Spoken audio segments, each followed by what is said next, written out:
Hello everyone, আসসালামু আলাইকুম। This is শ্রাবণ। আজকে আলোচনা করব নবম দশম শ্রেণীর অনেক ইম্পর্টেন্ট একটি কবিতা কপোতাক্ষ নদ, যা তোমরা বই না পড়েও পরীক্ষায় অনেক ভালো করতে পারবা ইনশাআল্লাহ। কপোতাক্ষ নদ লিখেছে মাইকেল মধুসূদন দত্ত। চতুর্দশপদী কাব্যগ্রন্থ থেকে নেওয়া হয়েছে। মাইকেল মধুসূদন দত্ত 1824 খ্রিস্টাব্দে যশোরের সাগরদাড়ি গ্রামে জন্মগ্রহণ করেন। প্রথম তিনি হিন্দু ছিলেন। যখন তিনি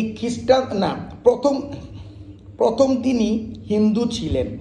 1843 খ্রিস্টাব্দে তিনি খ্রিস্টান ধর্ম গ্রহণ করেন। তখন তার নামের পূর্বে যুক্ত হয় মাইকেল। তার অমর কীর্তি কাব্যগ্রন্থের নাম মেঘনাদ বধ, এটা অনেক ইম্পর্টেন্ট। তাকে সনেট প্রবর্তকও বলা হয়। মাইকেল মধুসূদন দত্ত যশোরের সাগরদাড়ি গ্রামে জন্মগ্রহণ করা সত্ত্বেও সে বাংলাদেশের ভাষাকে বা বাংলাদেশকে বেশি পছন্দ করত না। ইংরেজি সাহিত্যের প্রতি ও ভাষার প্রতি ছিল তার তীব্র আবেগ। এই জন্য সে বাংলাদেশ ছেড়ে ফ্রান্সে চলে যায়। ফ্রান্সে গিয়ে সে ইংরেজি সাহিত্য রচনা করে, যেগুলো বাজারে বিক্রি করা যায় না। এর ফলে সে ওইখানে অনেক কষ্টে দিন যাপন করে। মেন কথাগুলো এখন আলোচনা করব। মাইকেল মধুসূদন দত্ত যশোরের সাগরদাড়ি গ্রামে জন্মগ্রহণ করে।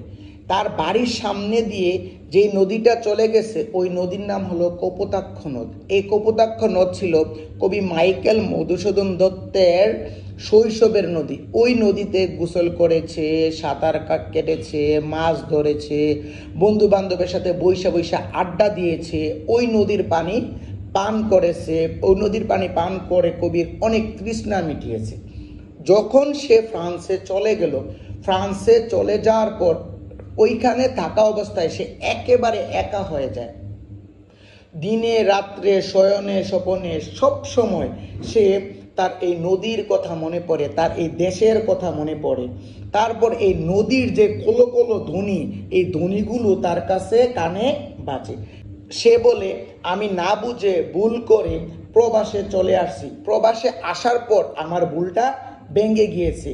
তখন সে বলে, অনেক দেশে গিয়েছি, অনেক দেশে ঘুরেছি, অনেক নদীর পানি পান করেছি, কিন্তু এই কপোতাক্ষ নদের পানি পান করে যতটুকু তৃষ্ণা মিঠে পৃথিবীর কোনো দেশের নদীর পানি পান করে এতটুকু তৃষ্ণা মিঠে নাই। তিনি আরো বলেন, যখন তিনি কপোতাক্ষ নদের পানি পান করতেন, ওই কপোতাক্ষ নদের পানির মধ্যে তার মায়ের স্নেহ, মায়ের ভালোবাসা জড়িয়েছিল। এই জন্যই বলে, কিন্তু স্নেহের তৃষ্ণা মিটে কার জলে। তারপরে কপোতাক্ষ নদের পানিকে কবি তার মায়ের বুকের দুধের সাথে তুলনা করেছেন। একটা সন্তান যখন মায়ের বুকের দুধ পান করে তখন তার অনেক তৃষ্ণা মিটে, শরীরে রোগ প্রতিরোধ ক্ষমতা বাড়ে, শরীর সুস্থ ও সবল থাকে। ঠিক তেমনি যখন তিনি কপোতাক্ষ নদের পানি পান করতেন তখন তার শরীরে শক্তি আসতো এবং অনেক তৃষ্ণা মিটত, যেটা বিদেশের কোনো নদীর পানি পান করেও সে ওই তৃষ্ণাটা পায়নি।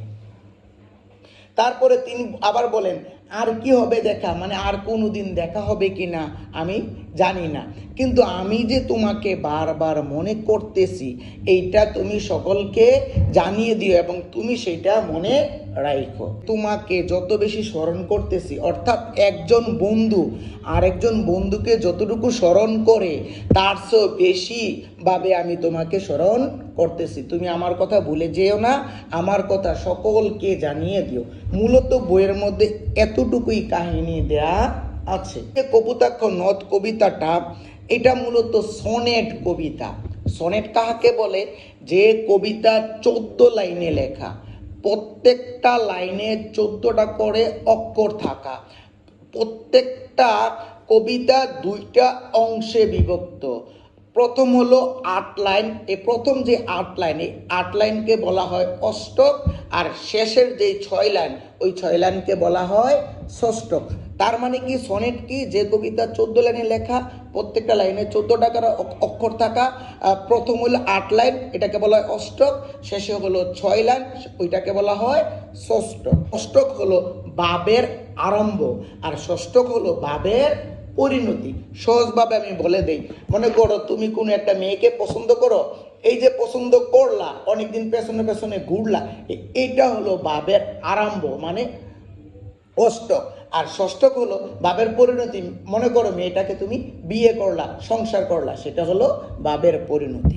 অষ্টকের চরণ বিন্যাস কোনগুলি, বা কতেও আসে, অবজেক্টিভও আসে, খেয়াল করো। অষ্টক তো মানে 8, ক খ খ ক, এই 4টা। আবার বলি, ক খ খ ক, এই 4টা, টোটাল হলো 8টা। তারপরে শেষের 6 চরণ হলো গহ উম চ, এ 3টা, আবার গহ উম চ, এই 3টা, এই টোটাল হলো 6টা। আর এই কবিতা কনদ কবিতাটাকে মূলত সনেট বলা হয়, মানে স্বদেশ প্রেমের কবিতাও বলা হয়, চতুর্দশপদী কবিতাও বলা হয়। সনেট মূলতই চতুর্দশপদী কবিতা। আর এই বাংলাদেশের একমাত্র সনেট প্রবর্তক সেই মাইকেল মধুসূদন দত্ত। এই মাইকেল মধুসূদন দত্ত এত গুণী ছিল, সে 14টা ভাষা জানতো, একসাথে 3-4টা কবিতা লিখতে পারতো, এত গুণী মানুষ ছিল। মানে ভুলের কারণে সে বিদেশ চলে গিয়েছিল, কিন্তু আবার বিদেশ থেকে পরে আসছে, অনেক কাহিনী, এগুলো বলবো না। এখানে কিছু কথা আলোচনা করে দিচ্ছি, কয়েকটা শব্দার্থ পরীক্ষায় ক নম্বর প্রশ্ন আসে। সতত মানে সর্বদা, বিরলে একান্ত নিরিবিলিতে, নিশা রাত্রি, ভ্রান্তি ভুল। সম্পূর্ণ কবিতাটা আমি আলোচনা করেছি। এখন তোমাদের কিছু প্রশ্ন বলে দিব যেগুলো পরীক্ষায় আসবে, দ্যাট মিনস আসে।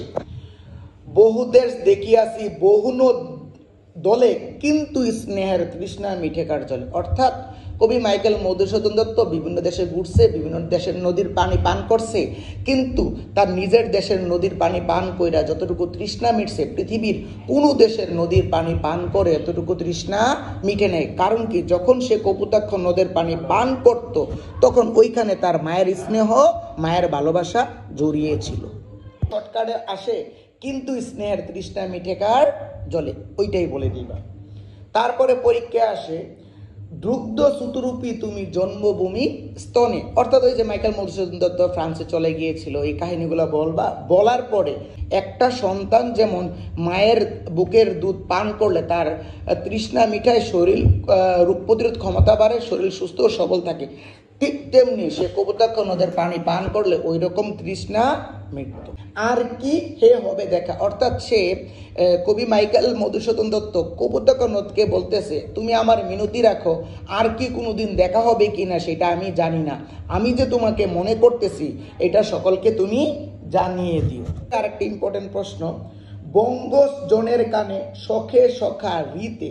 অর্থাৎ কবি মাইকেল মধুসূদন দত্ত ওইটা বলতেছে যে, যেহেতু সে ভুল করে বিদেশ চলে গিয়েছিল, বিদেশ থাকা অবস্থায় বারবার তার কপোতাক্ষ নদের কথা মনে পড়তেছে। অর্থাৎ একটা বন্ধু আরেকটা বন্ধুকে যতটুকু স্মরণ করে, যতটুকু মনে করে, তার চেয়েও বেশি সে মনে করতেছে। এই কথাটা যাতে দেশের মানুষকে সে বলে দেয়। সবচেয়ে গুরুত্বপূর্ণ কথা হলো যে আমি মূলত নবম, দশম, একাদশ এবং দ্বাদশ শ্রেণীর সবগুলো বিষয় চ্যাপ্টার ওয়াইজ অডিও এবং ভিডিও দুইটাই দিব।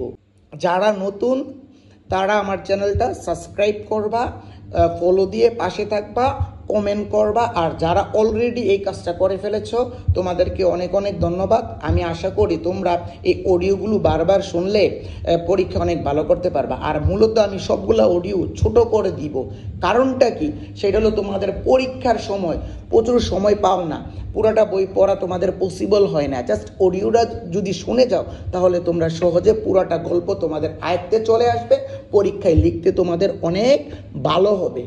আর গ এবং গহ সাধারণত কিভাবে লিখবা, গ এবং গহের ক্ষেত্রে কবি ও কবিতার নাম অবশ্যই উল্লেখ করবা। সাপোজ কপোতাক্ষ নদ কবিতায় কবি মাইকেল মধুসূদন দত্ত এই কথাগুলো বলেছেন। এবং গহ যদি এই কথাটা লিখো তাহলে ইনশাল্লাহ ফুল মার্কস পেয়ে যাবা। Keep watching my videos till then, আল্লাহ হাফেজ, আসসালামু আলাইকুম।